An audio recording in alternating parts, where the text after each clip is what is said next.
안녕하세요. 피지오프입니다. 이번 영상은 협착증 증상을 가진 환자분들을 치료할 때 알고 있으면 좀 도움이 되는 내용을 좀 준비했습니다. 사실 이 영상은 우리 환자를 치료하는 분들뿐만 아니라 이제 실제로 이러한 증상을 겪고 있는 환자분들도 알아두시면 좋은 내용이니까 영상을 끝까지 시청해 주시면 감사하겠습니다. 네, 우리가 이제 진료실에서 흔히 의사 선생님들하고 환자분하고 만났을 때 자주 보는 장면입니다. 이제 엑스레이를 가지고 이제 보죠. 거기서 이제 추간공을 가지고 설명을 해줍니다. 여기 신경이 지나가는 구멍을 환자분에게 보여주면서 다른 레벨의 구멍보다도 특히 이 구멍이 좁아진 거 보이시죠? 자, 이게 협착증입니다. 자, 이제 이렇게 표현을 한단 말이에요. 자, 보통 이제 척추관 협착증입니다. 이렇게까지는 표현을 안 해도 어떤 표현을 많이 쓰냐면 좀 협착이 돼 있어요. 협착증이에요. 이런 표현 많이 쓴단 말이에요. 그러면 환자분들은요, 이거 구멍이 좁아졌다고 하니까 이건 방법이 없는 건가? 이건 구조적으로 뼈하고 뼈 사이의 간격이 좁아져서 생긴 문제라면 나는 치료가 안 되는 건가? 이런 두려움에 빠져버린다는 거죠. 사실 그럴만합니다. 자, 그런데 이렇게만 이제 생각을 하면 사실은 완벽한 진단이 아니에요. 그래서 환자분들도 알아두셔야 될 점은 엑스레이를 보고 그런 구멍을 가지고 좁아진 것을 협착이다 이렇게 부른다면 한 절반 정도만 맞는 답이다 이렇게 생각하시면 되겠습니다. 자, 그래서 이제 추간공 협착만이 협착증인가요? 아닙니다. 자, 그 다음에 좁아진 정도가 그러면 환자분의 아픈 통증의 크기를 결정하나요? 그것도 역시 아닙니다. 자, 그러면 엑스레이를 보고 진단이 완전히 되나요? 아닙니다. 자, 그렇기 때문에 방금 말씀드린 이 세 가지 질문에 예가 나와야 되는데 다 아니요 라고 나오잖아요. 그러면 자, 이러한 상담으로 인해서 내려지는 진단은 상당히 한계가 많은 진단이다 라는 점을 알 수가 있습니다. 자, 이제 그 점을 좀 그림을 보면서 좀 설명을 드리면 보통 이제 엑스레이를 찍을 때 이거는 이제 실제 컬러풀한 그림이지만 엑스레이를 찍을 때 이 구멍을 보고 이게 이제 이렇게 구멍들이 이렇게 있을 수 있단 말이에요. 그러면 특정 구멍은 이 간격이 이렇게 좁아져 있어요. 디스크 간격도 줄어들어 있고. 자, 그러면 여기가 협착이 된 거다라고 말하는데 그게 아니라는 얘기입니다. 자, 그러면 여기서 한 가지 이제 좀 짚고 넘어가죠. 자, 이 구멍에는 뭐가 있을까요? 신경만 있는 걸까요? 아닙니다. 이렇게 노란색으로 되어 있는 게 신경이고, 그 다음에 여기 빨간색으로 되어 있는 게 아트리, 동맥이죠. 그 다음에 여기 이제 정맥이 있습니다. 그리고 포라미널 베너스 플렉서스가 여기 또 있고, 정맥들이 굉장히 많아요. 그렇죠? 그리고 여기에 표시되진 않았지만 림프절도 있고요. 그리고 여기 하얗게 표시되어 있지만 나머지 공간은 뭘로 차 있냐면 지방 조직으로 차 있습니다. 그러니까 우리가 이제 교과서 쪽으로 볼 때 스파이널 포라멘, 인터버테브랄 포라멘 안에 너브 루트만 이렇게 쭉 주행이 돼서 나와 있는 이 그림은 정말 이해를 돕기 위해서 정말 간략하게 도식화된 거지, 이거를 정말 실제적으로 묘사를 한다면 이 안에 있는 공간은 모두 꽉 차 있습니다. 그렇게 이제 이해를 하시고, 이제 이 그림으로 우리가 이제 이해를 해야 됩니다. 인터버테브랄 포라멘 안에 어떤 구조물들이 있는지. 그러면 지금 아까 그러면 엑스레이로 봤던 그 구멍은 어디에 해당이 되냐면 여기에 해당이 되는 거예요. 그래서 이 구멍이 좁아진 걸 뭐라고 하냐면 추간공 협착증이다 이렇게 이제 부르죠. 포라미널 스테노시스 이렇게 부릅니다. 자, 그러나 지금 그것만 있는 게 아니죠. 사실은 여기 척추관이라는 게 여기 있습니다. 그래서 스파이널 캐날 이렇게 부르는데 이 척추관 협착증 이것도 있고요. 그 다음에 라테랄 리세스 스테노시스라고 해서 너브 루트가 이렇게 이제 주행하는 길목에서 디스크가 이렇게 튀어나오면서 함께 같이 그 공간이 좁아지는 현상을 디스크 돌출과 함께 동반된 라테랄 리세스 스테노시스 이렇게 부릅니다. 그러니까 여기서 말하는 스테노시스라는 건 협착증을 의미하는 건데 협착이 일어날 수 있는 부위가 벌써 기본적으로 알고 있는 게 세 군데죠. 그죠? 근데 우리가 진짜 협착증이라고 부르는 게 있어요. 뭐 나머지는 이 기준만을 가지고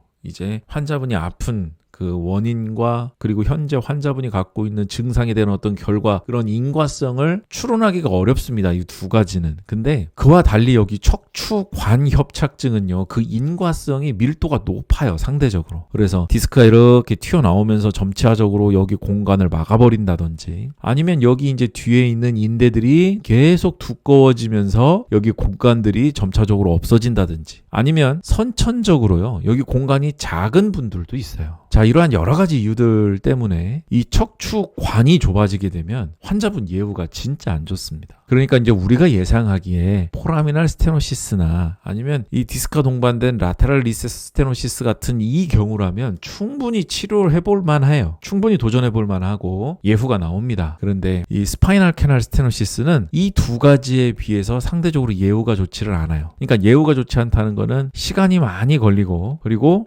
환자분이 이렇게 좋아졌을 때의 느껴지는 그런 만족도가 그렇게 높지를 않습니다. 그래서 사실은 제일 무서운 게 이 스파이널 캐날 스테노시스죠. 자, 그러면 이렇게 이제 공간이 좁아지면 어떤 현상이 생길까요? 공간이 좁아지게 되면 당연히 이 안에 있는 압력이 높아지게 되겠죠. 그죠? 자, 압력이 높아지게 되면 이 구조물 중에 어디가 가장 취약할까요? 지금 보시는 이 인터버테브럴 포라멘 안에 이 안에서 이제 압력이 높아진다고 했을 때 가장 압력에 취약한 점은 베인입니다. 베인. 정맥이에요. 그래서 이제 정맥의 혈류, 흐름이 정체되거나 느려지고 혹은 막히게 되는 현상 때문에 염증 반응이라든지 여러 가지 통증, 유발 물질들이 나올 수가 있습니다. 자, 그뿐만 아니에요. 이렇게 신경 다발 안에서도 이렇게 모세혈관이 지나갑니다. 정맥과 동맥을 이어주는 모세혈관이 이렇게 지나가면서 신경 안쪽에 혈액을 이렇게 또 공급하기도 하는데요. 자, 여기서 보면 PA, PC, 그다음에 PF, PV 이렇게 있어요. 그러니까 여기 A는 아트리가 맞는데 여기에 P가 붙죠. 그러면 세동맥이라고 표현을 해요. 그러니까 동맥이 가느다라는 거죠. 그리고 C는 모세혈관입니다. 모세혈관. 그리고 여기는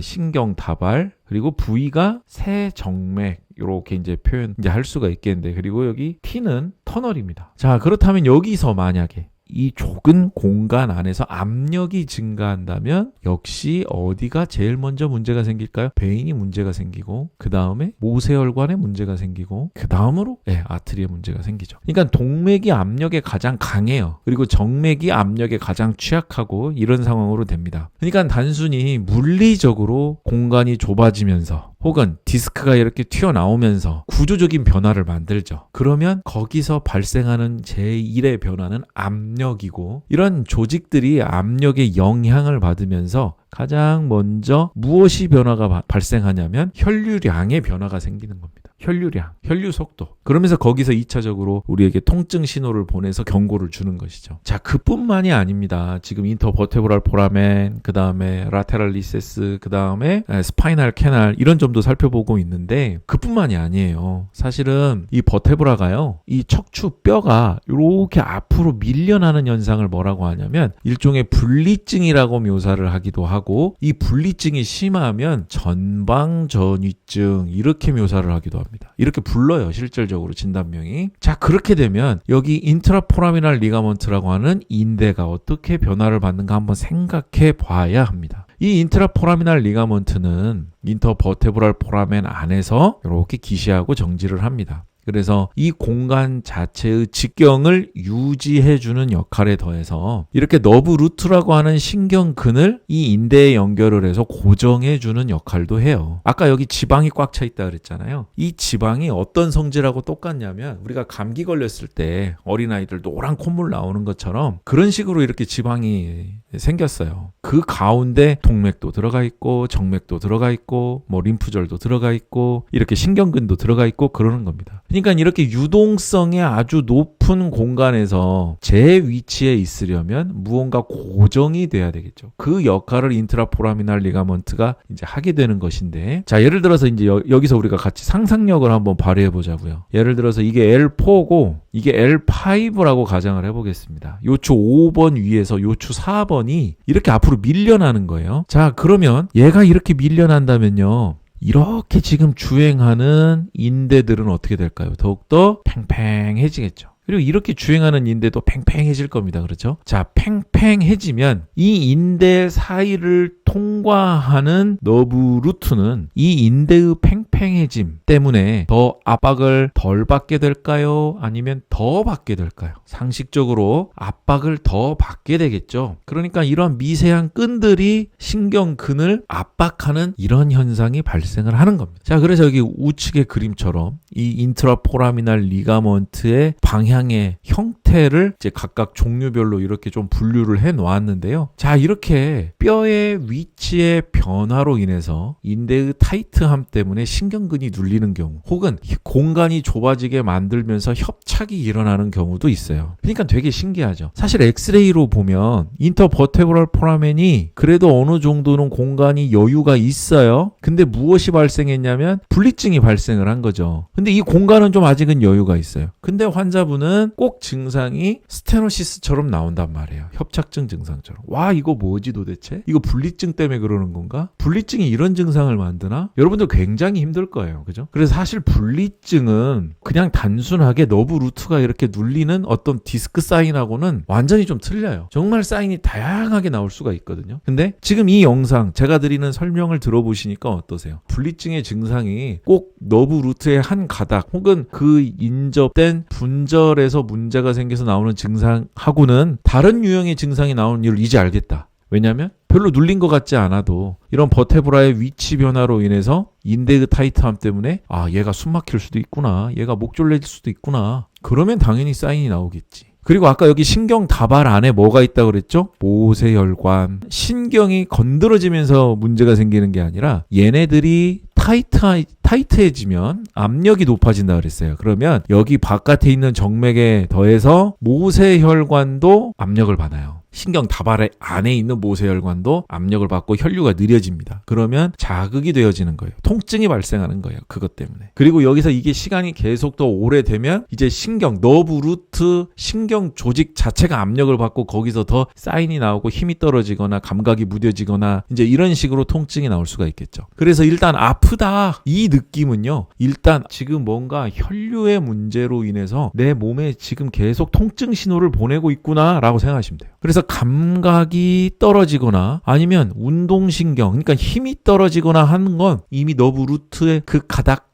그 신경 조직 자체까지도 지금 압력을 받고 있는 상황이라고 볼 수가 있는 거죠. 그래서 이렇게 임상적인 상황을 머릿속에 잘 상상해 놓고 계셔야 됩니다. 무슨 얘기인지 이해되시겠죠? 자, 그래서 이제 좀 정리를 해보면 지금 협착증을요, 이렇게 세 가지로 분류할 수 있다. 흔히 그냥 여러분들, 환자분들이 듣는 협착하고는 좀 다르다. 종류가 더 다양하다. 이겁니다. 자, 선천적인 게 있어요. 페디클이 짧게 형성되고 아까 제가 설명드렸던 이 척추관 자체가 태어날 때부터 형성이 되면서 작은 분들이 있어요. 이제 이런 분들이 성인이 되어서 이제 후천적으로 이렇게 퇴행을 갖게 될 때 작게 태어난 분들은 아무래도 좀 더 통증이 세게 나오는 거거든요. 자, 거기에 더해서 디스크의 변성이나 혹은 파셋 조인트가 비대해지거나 혹은 후종인대 같은 이런 인대들이 경화되거나 두꺼워지면 이 통로가 좁아지죠. 마치 그 수도관 안에 자꾸 그 이물질들이 끼면서 관이 좁아지는 것처럼, 자, 그렇게 이제 후천적으로 발생을 하는 겁니다. 자, 그 다음에 이게 의인성, 외부적인 요인 때문에 그럴 수도 있는데 수술 후에 문제가 생길 수도 있어요. 왜냐면 이제 디스크 수술을 하거나 아니면 협착증을 이제 수술을 한다고 하더라도 일단 관련된 수술을 하고 나면요, 거기에 있는 체중 부하가 어떻게 변할지는 몰라요. 장담을 못 하는 거예요. 의사도 장담 못 합니다, 그거는. 그러니까 수술을 받은 부위의 어떤 분절에 부담이 더 발생하면서 이전의 협착이나 문제는 해결됐을지 모르지만 이제 새로운 문제가 발생한다. 그래서 디스크 수술이나 뭐 협착증 수술, 그래서 함부로 권하는 게 아니다라는 얘기죠. 자, 그래서 이렇게 우리가 일상에서 정말 흔히 병원에서 들을 수 있는 추간공 협착은 어떤 한 갈래일 뿐이지 그게 협착증의 전체를 대변하진 않는다는 사실을 여러분들이 꼭 이해해 주시기 바랍니다. 그래서 관련된 증상을요, 내가 정확히 알려면 어떻게 해야 될까요? 더욱더 그 재활과 관련된 전문가들과 재활과 관련된 전문가들과 더 이학적 검사, 그러니까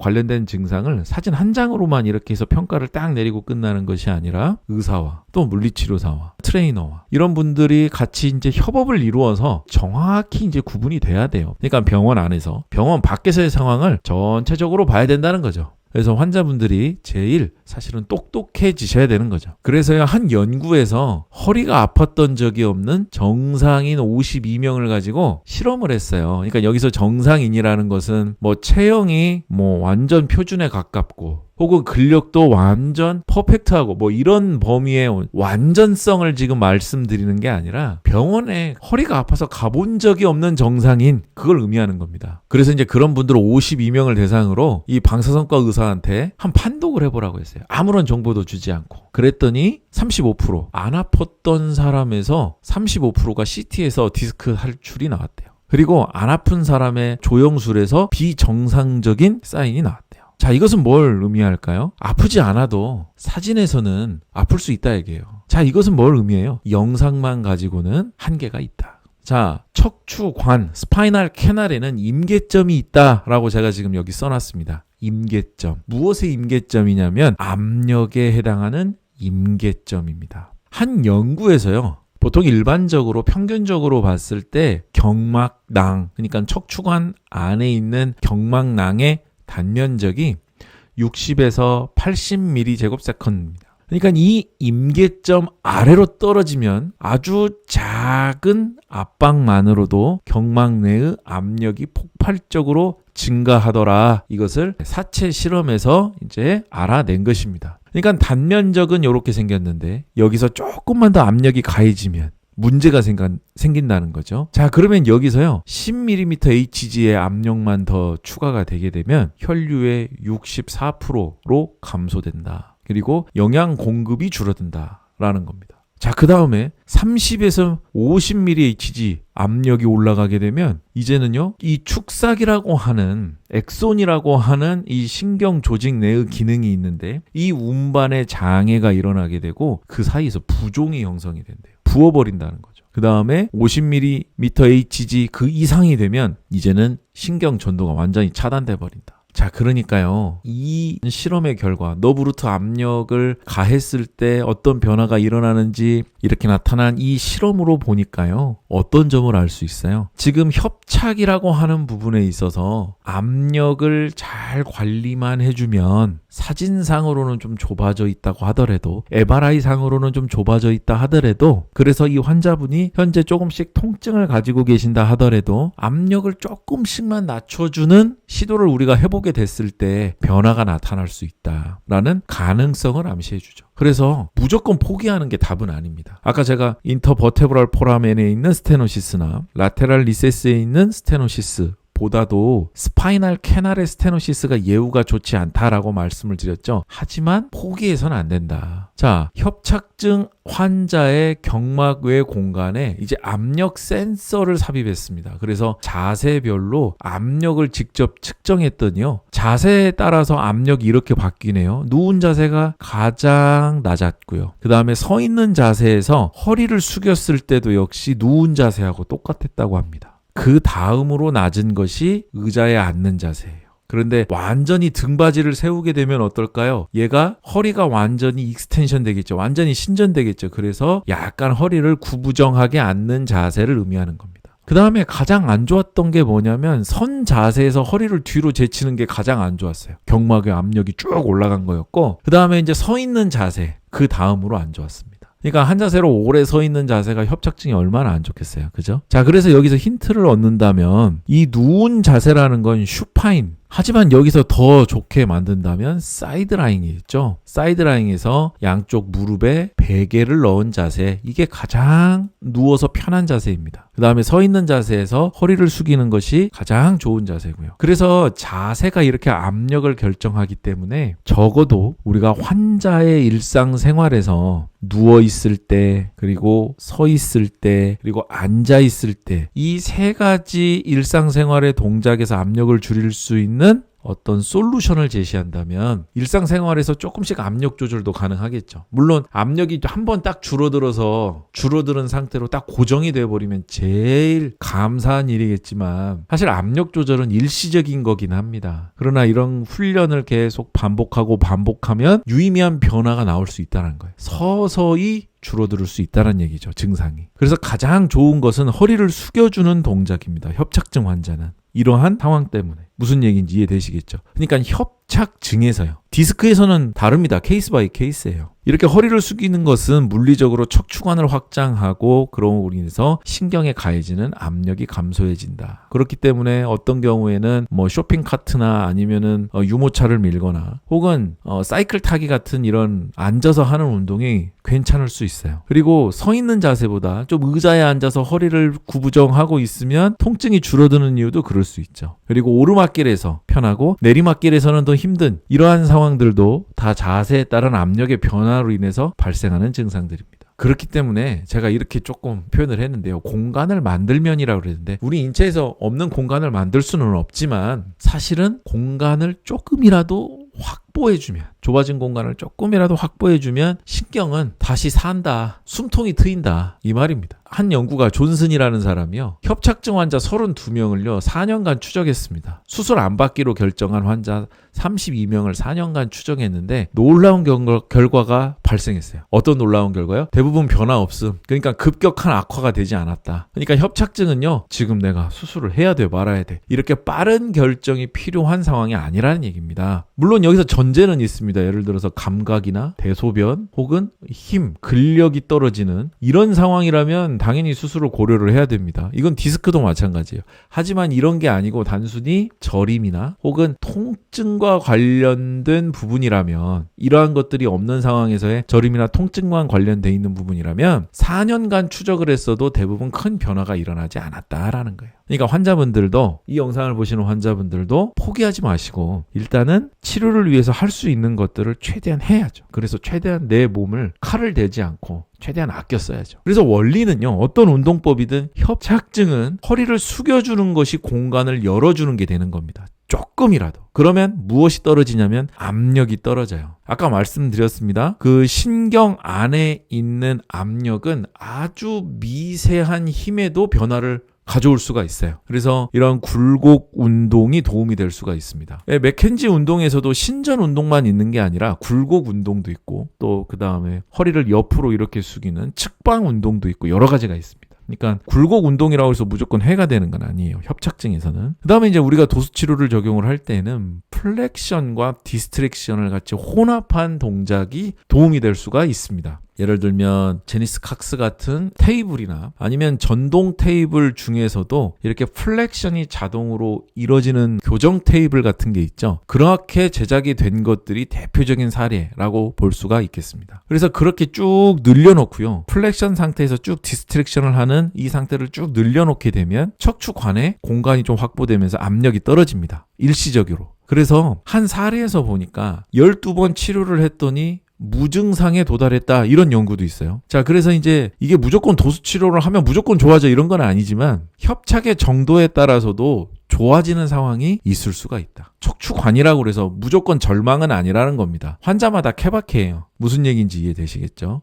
그래서 우리가 치료를 할 때 도수치료와 또 운동과 이 생활 지도가 병행될 때 가장 효과적입니다. 자, 그래서 일상생활에서도요, 조금 우리가 허리를 너무 꼿꼿이 세울 일만이 아니라 약간 살짝 숙이는 일도 좀 포함해야 됩니다. 무조건 꼬부랑 할머니처럼 숙이고만 살 수는 없죠. 하지만요, 다채롭게 우리가 허리를 세워서 생활하는 일이 많기 때문에 조금 쉬어가는 타임으로 허리를 좀 앞으로 숙여보기도 하고요. 그렇죠? 그렇게 다양한 자세를 취한다는 취지로 우리가 허리를 앞으로 숙이는 동작도 활용하시면 좋습니다. 그래서 여러분들이 좀 운동을 추천해 주세요 라고 하면 저는 먼저 집에서 운동용으로 나오는 가정용 자전거 있잖아요. 사실 그거를 제일 좀 추천드리고 싶고요. 그리고 그 다음에 조금씩 평지를 걷는 방향으로 그렇게 한 번씩 순서를 세워보세요. 그리고 산도 한번 그 다음에 가보시고요. 여러분들 만약에 이 좋아하는 산을 10년, 20년 계속 다니셔야 될 거 아니에요. 그렇죠? 그러면 내 허리에 맞는 운동, 단계별 처방을 따르셔야 될 필요도 있는 거죠. 자, 그리고 그 걷기에서는요, 통증이 일어나기 직전까지만 걸으세요. 그러니까 저림이 시작된다 하면 그때 딱 멈추는 거예요. 그리고 좀 쉬세요. 앉아서 벤치에서. 그리고 증상이 쫙 사라지잖아요. 그러면 또 역시 통증이 발생할 때 하기 직전까지 딱 쉬는 거예요. 그래서 제가 이걸 인터벌 워킹이다 이렇게 이제 써놨죠. 그리고 잠을 잘 때에도 여러분들 어깨가 괜찮으시다면 옆으로 누운 자세에서 베개를 좀 놓고 이렇게 편안한 상태로 옆으로 누운 자세로 이렇게 계실 수가 있겠습니다. 자, 이렇게 협착증은요, 한 번에 혹은